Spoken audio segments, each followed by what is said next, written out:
और पाकिस्तान की सबसे लंबी ट्रेन चलाने का एजाज मेरे पास है, जो 102 कोचेस के साथ चली थी। ये एक डॉक्यूमेंट है जिसके ऊपर मुझे स्पीड तयन कर दी गई है। अब मैं इससे ज्यादा स्पीड चल नहीं सकता हूँ।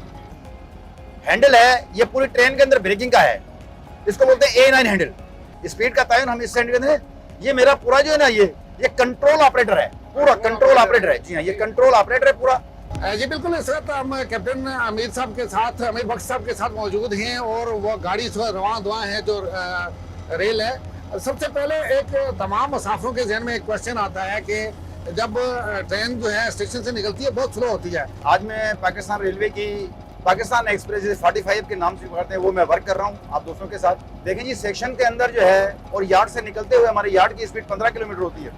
तो जाहिर बात है हम उसको 15 किलोमीटर की स्पीड से चलते हैं, इसलिए कि मुसाफिर जो चढ़ने वाले होते हैं कुछ रह जाते हैं। गार्ड की इन्फॉर्मेशन के मुताबिक या किसी पैसेंजर की इन्फॉर्मेशन, हम उस गाड़ी को स्लो करके उन पैसेंजर को उठा भी लेते हैं। पाकिस्तान में जो सबसे लंबी ट्रेन थी वो चलाने का एजाज भी आपको हासिल है, उसके हवाले से थोड़ा सा बताइएगा नाज़रीन। अल्हम्दुलिल्लाह जनाब, ये मेरे लिए मेरे अल्लाह पाक की तरफ से बहुत बड़ा एहसान है कि इस पाकिस्तान की रेल की खिदमत करते हुए तकरीबन मुझे 34 साल हो गए हैं एज ए ड्राइवर।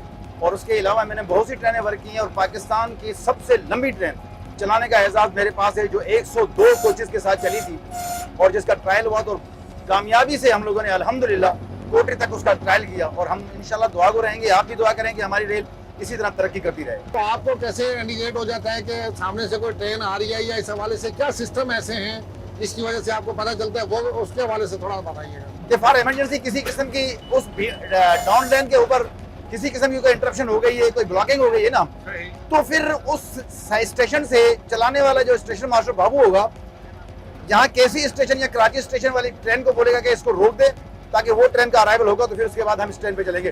फिर उसको कहते हैं हम सिंगल लाइन वर्किंग। ये एक डॉक्यूमेंट है जिसके ऊपर मुझे स्पीड तयन कर दी गई है।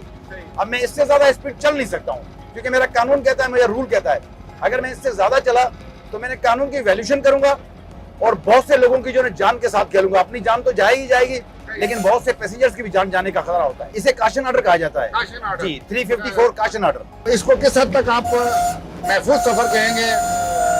दुनिया भर की तरह ये भी यहाँ पाकिस्तान में भी महफूज सफर है? पाकिस्तान नहीं, ये वर्ल्ड का आरामदेह सफर है रेल का, और खासतौर पर पैसेंजर्स फैमिलीज के लिए, और ये बेहतरीन सफर है। आपको कैसे इन्फॉर्म होता है कि यहाँ पे हादसा हो गया है, या कोई इंसिडेंट आपके साथ लाइव में हुआ हो तो वो जरा शेयर कर दीजिएगा। पब्लिक्स को पता नहीं होता। आप अंदाजा लगाएं कि जिस ट्रेन पे मैं चल रहा हूँ, लोग रेल के बीच में खड़े होते हैं, वो इतना करीब होते हैं कि हम विसल और इमरजेंसी भी लगा देते हैं, लेकिन सेंट्रीफ्यूगल फोर्स जो है हमारी ब्रेकिंग की पीछे वाली, वो उसको इंजन को धक्का देते हुए आगे निकलती है, लेकिन वो बंदा हिट हो चुका होता है। ऐसे कई वाकयात हमारे साथ हो चुके हैं। सर ये बताइएगा, एक जो चेन होती है मुसाफिर के बोगी में, उसको खींचा जाता है, तो आपको कैसे इन्फॉर्म होता है कि वो कोई इमरजेंसी होगी? इसको कहते हैं अलार्म चेन पुल, पैसेंजर्स चेन पुल भी कहते हैं इसे, ठीक है ना। जब वो वहां से चेन पुल की जाती है किसी भी इमरजेंसी की सूरत में, तो मेरे पास यहाँ कुछ गेजेस लगी हुई हैं और वो गेजेस से प्रेशर ड्रॉप होता है। प्रेशर ड्रॉप होने के बाद मेरे पास इंडिकेशन यहाँ पर आ जाती है। प्रेशर गिर गया तो जनाब आप समझ लें कि पीछे अलार्म चेन पुल हो चुकी है, किसी पैसेंजर के साथ कोई मसला हो चुका है, इसलिए आप गए। तो फिल फोर में उस ट्रेन को जो है रोकने की कोशिश करता हूँ और इंचार्ज गार्ड को इन्फॉर्म कर दिया जाता है कि आप जरा उनके ऊपर तरजीह देंगे कि क्या मसला हो गया है। सर ये अभी वायरलेस आपको आया, इस हवाले से बताइएगा ये क्या है, और फिर सिस्टम्स के हवाले से जो है ना वो भी बताइएगा सर। एक स्टेशन से दूसरे स्टेशन के ब्लॉक सेक्शन की अथॉरिटी, ये अथॉरिटी कहते हैं कि इस अथॉरिटी के मुताबिक अब ये सेक्शन पूरा क्लियर है। मेरा जो पेपर एक जो दिया गया है आपको, ये पेपर जो दिया गया है, इसको क्या कहते हैं? इसको PLC बोलते हैं, पेपर लाइन क्लियर। अच्छा, हाँ। Paper line clear. ये अथॉरिटी है, ये अथॉरिटी है मुझे इस ब्लॉक सेक्शन में जाने के लिए अगली स्टेशन तक। ये जो मैं ट्रेन चला रहा हूँ उसका नाम और जिस सिग्नल को डिफेक्टिव करार दे दिया गया है उसके नंबरिंग है, उसके बाद स्टेशन मास्टर की साइन है और डेट है। अगर इनमें से कोई भी चीज अगर नहीं होगी तो ये रॉन्ग है। मैं इसको किसी भी सूरत में ऑब्जर्व नहीं करूंगा और ना इसको मैं गाड़ी खड़ी करके फिर स्टेशन मास्टर से डिमांड करूंगा कि मुझे प्रॉपर लाइन क्लियर दिया जाए। ये तमाम चीजें इधर लिखी जाती हैं। अगर इसके अंदर करेक्शन भी किसी किस्म की होगी तो ये रॉन्ग हो जाती है। सिस्टम कैसा है रेलवे का, रेल को कैसे ऑपरेट किया जाता है, कैसे चलाया जाता है, रन किया जाता है? ये जो हैंडल है ये पूरी ट्रेन के अंदर ब्रेकिंग का है, इसको बोलते हैं A9 हैंडल। और उसके बाद जो ये है SA9 हैंडल, सिर्फ ओनली इंजन के ऊपर लगती है।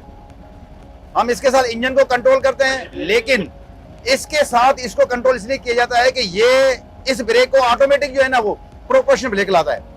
तो इसलिए दोनों हैंडल्स जो है वो प्रॉपर वर्किंग में आ जाते हैं, तो हमारी गाड़ी जो है कंट्रोल हो जाती है। स्पीड का तयन हम इस हैंडल में, ये मेरा पूरा जो है ना ये कंट्रोल ऑपरेटर है, पूरा कंट्रोल ऑपरेटर है। जी हाँ, ये कंट्रोल ऑपरेटर है पूरा।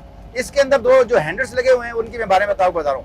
ये रिवर्सर हैंडल है, बआसानी हम गाड़ी रुकेगी, अगर हमें पीछे ट्रेन को चलाना पड़ेगा तो इस हैंडल को हम पीछे रिवर्स में रखेंगे, अगर हमें आगे मूव करना पड़ेगा तो इसको हम फ्रंट में रखेंगे। अगर हमने इस गाड़ी को स्टेबल करना है, इस गाड़ी को खड़ी करना है, तो फिर उसके बाद हम इसको जो है ना मिड पोजीशन में रखेंगे, ताकि ये गाड़ी सेफ एंड साउंड हो जाएगी इस ब्रेक को लगाने के बाद। ये मास्टर कंप्यूटर हमारे पास लगा हुआ है, इसके अंदर फॉल्ट जो है ना वो खुद ब खुद फीड हो जाता है, सेव हो जाता है। फिर इस कंप्यूटर के थ्रू हम इसके फॉल्ट को जो है ना क्लियर करते हैं।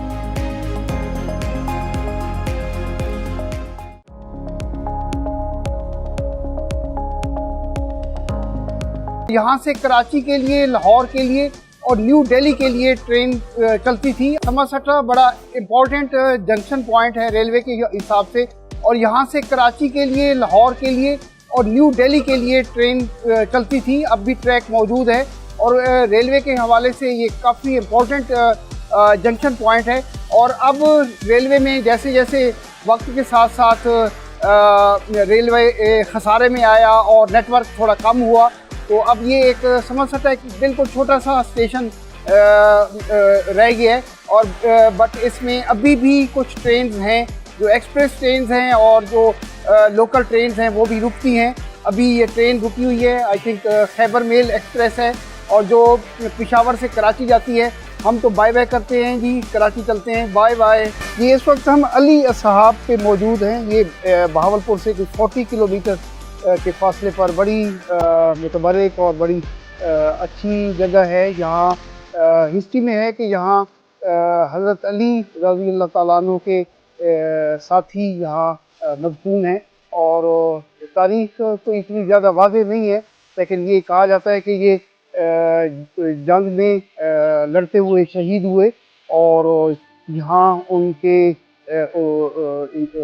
वो जब आए तो उनके कटे हुए सर थे, और उनको जब रोका गया तो वो फिर रुक गए और वहाँ गिर पड़े, और उसी जगह पे उनको दफन किया गया। ये 7 सहाबा कराम कहा जाता है, और एक उनका जो फॉलोअर था, एक साथी था उनका, तो वो ये टोटल 7 सहाबा और एक उनका खिदमतगार था, तो 8 एक कब्रें हैं। यहाँ ज़ायरीन की बड़ी तादाद यहाँ आती है और अपनी मन्नतें मुरादें वो यहाँ पूरी करते हैं।